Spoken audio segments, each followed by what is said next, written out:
دستگاه آر فرکشنال دو دسته مدل 2025 مانیتور بزرگ، تنها مدل داخل ایران که مدل 2025 این دستگاه با مانیتور بزرگ ارائه شده.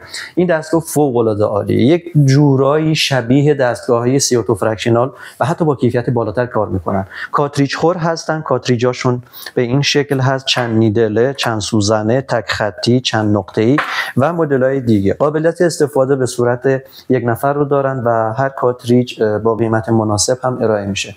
دستگاه رو که روشن بکنید به این شکل مانیتور دستگاه تو قسمت A یا B، حالا ما A رو میزنیم میگه R یا I، حالا ما فرکشنال رو میزنیم دسته اسکوم سرد و گرم هم داره، کدوم قسمت ها رو به صورت اوتو باشه، به صورت دستی باشه، چه کارهایی رو انجام بده و چه امکاناتی داشته باشه رو همه به صورت اتوماتیک انجام میده و به این شکل روشن میشه. کاتریج تو این قسمت قرار میگیره و نتیجه و جوابدهی با این دستگاه چون غیر تهاجمیه به اندازه عملهای سخت جراحی پوستتون رو ترمیم و زیبا میکنه و کیفیت فوق العاده ای داره.